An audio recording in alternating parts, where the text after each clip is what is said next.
Pare de pensar apenas em você e pense na próxima geração. Quando você para realmente para pensar nos seus descendentes, o que vem à sua cabeça? Como que está sendo cuidado, como que estão sendo preparados?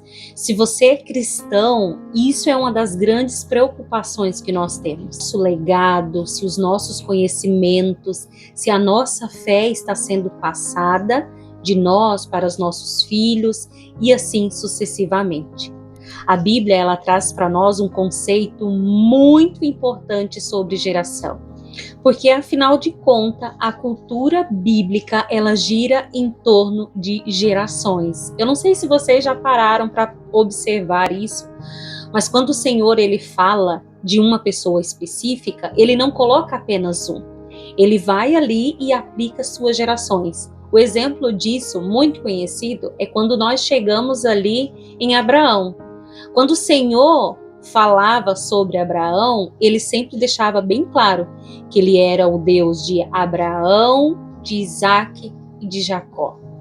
Um Deus que não queria ser apenas Deus de Abraão, mas que faria com que tudo acontecesse para que ele também se tornasse Deus de Isaac, de Jacó e de sua descendência. Por isso é tão importante quando nós paramos para estudar a Bíblia, que ela não seja de uma forma superficial, que ela de fato nos ensine aquilo que nós precisamos trazer para a nossa vida. E falando de gerações, vamos entender um pouquinho da diferença do que é a cultura bíblica de gerações e o que é a nossa geração hoje, como nós avaliamos. Vou dar um exemplo para você. Quando nós pensamos atualmente, nós pensamos assim, eu vou me alimentar bem, porque eu quero ter saúde, quero envelhecer de forma confortável. Não quero envelhecer para dar trabalho, para que meus filhos cuidem, tal. Mais ou menos assim que nossa geração atual pensa. Quando nós vamos ali na cultura bíblica, como que eles pensavam nas suas gerações? Vamos continuar com o mesmo exemplo sobre alimentação. Era basicamente isso. Vou me alimentar bem, porque eu preciso envelhecer bem. Minha futura geração também precisa ter conhecimento sobre alimentação e assim serão saudáveis meus filhos, meus netos, meus bisnetos e assim vai. Quando eles pensavam em questão de prosperidade, era basicamente isso também. Eu vou trabalhar, eu vou ter grandes rebanhos para que a minha descendência continue usufruindo daquilo que eu conquistei. Hoje, a nossa geração é uma geração que tem a cultura de pensar apenas em você. Que é um exemplo bem claro da nossa fé, é assim, aquilo que você estudou, aquilo que você acredita que é verdade, aquilo que você sabe que é essencial para os filhos, muitas vezes o que nós dizemos para eles? Bom, eu vou esperar meu filho ter tantos anos para que ele mesmo escolha qual caminho ele quer seguir. Será que isso é bom? Será que nós, como cristãos, estamos fazendo a coisa certa? Porque, afinal de contas, os nossos filhos, eles podem até escolher uma religião, uma denominação, a qual ele vai fazer parte da congregação. Mas, será que ele está conhecendo sobre o Deus verdadeiro? Será que nós temos colocado no coração dele a questão da fé, a questão da confiança, de que existe um Deus que cuida, que ama, que protege, de tal forma de quando eles chegarem ali nos seus 12, 15 anos, eles não vão nem imaginar a possibilidade de não quero viver próximo desse Deus. É isso que nós precisamos estar atentos. Mas vamos falar de 3 gerações hoje? Bom, a primeira geração que nós vamos falar é a geração de Moisés. Uma geração que viveu boa parte da sua vida escravos no Egito. Porém, viram com seus próprios olhos milagres extraordinários. Viram o próprio Deus libertá-los com envios de praga, abrir o mar vermelho, Quem que hoje, sendo cristão ou ateu, não já ouviu falar sobre a abertura do Mar Vermelho? Sabe? E essa geração viu tudo isso com seus próprios olhos. Foi uma geração que, além de ter visto isso, foram alimentados, foram preservados, caminharam no deserto e o Senhor os cuidou. Essa é a primeira geração. Essa geração cuidou da segunda, que é a geração de Josué. A geração que aconteceu o quê? Entraram na terra prometida. Esse povo era um povo extremamente organizado e zeloso. Eles entraram, eles dividiram as terras, eles separaram os lugares para os levitas, prepararam culto, ensinaram as pessoas como dizimar da maneira correta, dividiram as tribos de formas bem organizadas. A Bíblia fala que foi um povo extremamente cuidadoso com tudo aquilo que o Senhor falou para eles. De fato, eles levaram ao pé da letra todas as organizações, as cerimônias, aquilo que o Senhor tinha estabelecido de uma maneira geral, foi alvo de muito capricho dessa geração de Josué. A primeira geração viu o Mar Vermelho se abrir. A segunda geração viu o Rio Jordão se abrir. A primeira geração viu o Egito cair. A segunda geração viu Jericó cair. Que coisa linda, né? Quando a gente vê essa continuidade do Senhor trabalhando nas gerações. A primeira viu tantas coisas e, apesar das suas falhas, trabalhou de uma forma que a segunda geração pudesse também aproveitar daquilo que estava prometido para eles. Não só isso, eles conseguiram ver milagres muito idênticos àqueles que eles mesmos viram. E então, essa geração de Josué também passou. Vamos ver como é que foi essa terceira geração? Qual foram os seus comportamentos, os seus ensinamentos e aquilo que eles aprenderam?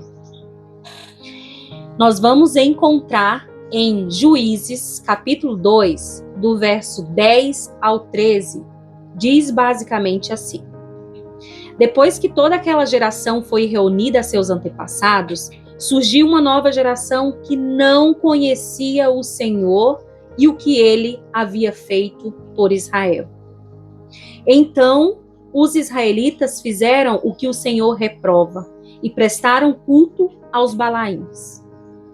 12. Abandonaram o Senhor, o seu Deus, e o Deus dos seus antepassados, que o havia tirado do Egito, e seguiram e adoraram vários deuses dos povos ao redor, provocando a ira do Senhor.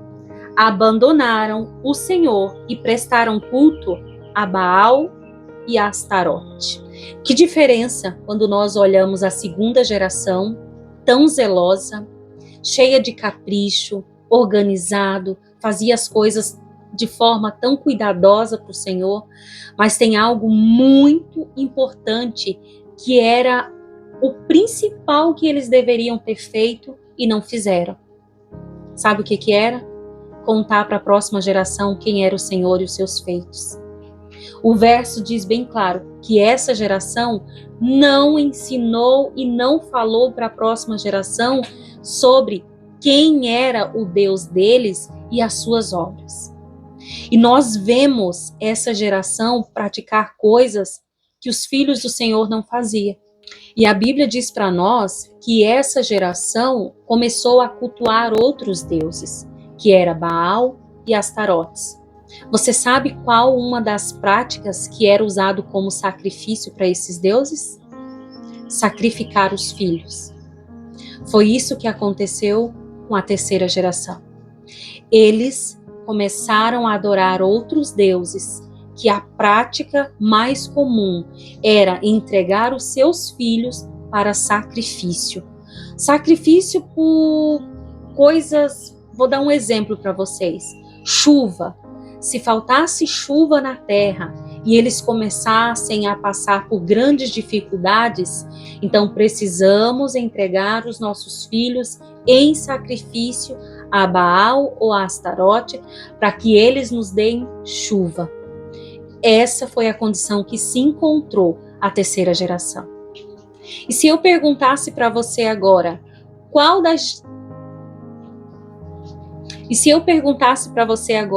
das três gerações você escolheria? A de Moisés, a de Josué ou a terceira geração? Geralmente nós sempre optamos pela segunda geração, a geração de Josué. E aqui está o nosso erro, porque a Bíblia fala para nós que a terceira geração não conhecia o Senhor e nem os seus feitos. E onde está o erro disso? Da segunda geração. Eles foram extremamente organizados e zelosos, preocupados para que tudo funcionasse como o Senhor aprovaria, da maneira correta. Tentaram dar o melhor, os cultos, as devoluções dos dízimos, sabe? A organização do lugar onde viviam, moravam, a parte dos levitas muito bem separados. E aqui não é um problema em fazer tudo isso. É fato, nós precisamos ser um povo organizado, que adore ao Senhor da melhor maneira possível, porque afinal de contas nós temos um Deus de ordem, um Deus que precisa, merece ser adorado da maneira correta. O problema não está aqui. O problema está em quando eles pararam de entender que o principal propósito do Senhor com eles não era apenas organização, mas que era um cuidado com a próxima geração para que o nome do Senhor continuasse sendo perpetuado através das gerações seguintes. Quando você para analisar que esse povo tão cuidadoso e zeloso não ensinou aos seus filhos coisas básicas e nem contou aos seus filhos grandes coisas que o Senhor fez através de toda aquela trajetória, fazendo com que os seus filhos procurassem outros deuses para adoração. E pior ainda, os seus filhos passaram a cultuar deuses que pediam filhos em sacrifício. De uma cultura bíblica em que o Senhor quer que nós não pensamos apenas em nós, mas nas próximas gerações, que nós venhamos a contar aquilo que Ele fez na nossa vida, que os nossos filhos adorem ao Senhor de uma maneira fiel, zelosa, a ponto de os nossos netos também conhecerem ao Senhor. E assim eles terem uma vida de comunhão, de dedicação, de amor, sabe, de missão. Muitas vezes nós nos preocupamos igual a geração de Josué. Nos preocupamos com coisas e focamos exatamente naquilo e só aquilo, que esquecemos de colocar na mente dos nossos filhos todos os dias que eles precisam confiar no Senhor, que o nosso Deus é provedor, que nós já conquistamos muita coisa através das suas misericórdias e que nós vamos para casa. A cultura bíblica para você e para mim é que nós preparemos os nossos filhos, os nossos netos e assim sucessivamente para um dia entrar na Terra Santa Prometida. Qual é a Terra Santa Prometida para nós? Para eles lá era Canaã, para nós é a Nova Jerusalém.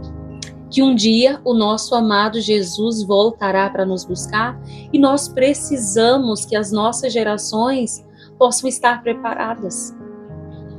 Imagine agora essa geração que deveria estar preparando seus filhos, eles estavam agora oferecendo seus filhos em sacrifício a deuses desconhecidos. Precisamos não só como uma maneira cultural que muitos vivem por aí, precisamos resgatar dentro de nós a cultura bíblica para os nossos dias, para os nossos filhos. Fica tão mais fácil para a vida deles conhecerem o Senhor quando nós, pais, nos dedicamos e nós ensinamos aquilo que eles precisam para o futuro. Mas você pode dizer para mim, mas eles vão crescer e eles vão ter as suas escolhas. Sim, com certeza, depois que nós fazemos o nosso papel, depois que nós ensinamos, que nós educamos, falamos do Senhor, cultivamos esse amor no coração deles, eles vão crescer. E eles vão, de fato, fazer as suas escolhas. Quanto a isso, não é responsabilidade nossa mais. O que podemos fazer é orar, pedir para que o Espírito Santo possa estar ali o tempo todo e para que eles tenham o coração aberto para ouvir a voz do Senhor. Mas o que eu estou me referindo é que essa terceira geração não falava do Senhor e nem das suas obras. Entende a diferença? Uma coisa é seu filho crescer conhecendo sobre o Senhor e você se dedicar ao máximo para esse conhecimento e ele lá no futuro ter suas escolhas. Outra coisa é quando o seu filho cresce fazendo escolhas erradas, porque não foi ensinado da maneira correta como servir ao Senhor. Entende essa diferença? E é isso que a Bíblia vem trazendo para nós. E essa sempre foi a preocupação do Senhor. De fato, o cuidado sempre precisou existir e precisa existir nos dias de hoje. Mas nós precisamos, sabe, levar em conta o que realmente precisa ser prioridade. Como que eu ensino os meus filhos dentro de casa? Como que os meus filhos enxergam o Deus do céu através da minha vida? E aqui eu não estou falando de perfeição. O Senhor nos cobre com uma graça tão grande que Ele nos ensina como devemos agir e nós fazemos, nós nos esforçamos, nós damos o melhor, mas nunca é suficiente, porque nós somos pessoas pecadoras, limitadas. E daí é quando vem o Senhor Jesus e joga a sua graça por cima, sabe? É nesse fato que nós precisamos pensar e refletir. A graça cobre daquilo que nós não conseguimos fazer. Eu espero que você possa parar um pouquinho e estudar com calma sobre essa questão de gerações na Bíblia, como funcionava, estudar até de uma forma melhor aqui, né, compreender o que aconteceu com essas 3 gerações, e que você possa ali entender, e você vai ver de perto, que o chamado de Deus para a geração de Josué não era apenas de ser um povo organizado com as coisas do Senhor. Era para ser uma geração que anunciasse e que transformasse a próxima geração num povo tão cuidadoso e tão adorador quanto eles. Mas para isso, precisava falar desse Deus e de suas obras. Que possamos entender que nós precisamos fazer hoje exatamente isso com a nossa próxima geração. Porque agora nós não precisamos pensar uma terra que nós vamos entrar aqui. Uma terra, um lugar terreno. Essa não é nossa preocupação. A nossa preocupação agora é com as nossas próximas gerações. Será que vamos encontrar os nossos filhos na Cidade Santa? Será que eles estarão de pé, olhando e esperando o retorno do nosso amado Jesus? Sabe, que possamos meditar um pouco mais nisso e que possamos introduzir as palavras bíblicas não apenas na nossa mente e que ela entre e que sai, mas que essas palavras bíblicas possam estar no nosso coração. E que a partir de hoje, se você não fez isso, comece a orar por sua próxima geração. Oração move o mundo e com certeza pode mover o coração dos nossos descendentes. Forte abraço para você, fique com Deus. Se essas palavras fazem sentido para você e que você gostaria que chegasse a mais pessoas, que você possa compartilhar, curtir, se inscrever no canal, para que mais e mais pessoas possam ter conhecimento bíblico de uma maneira simples.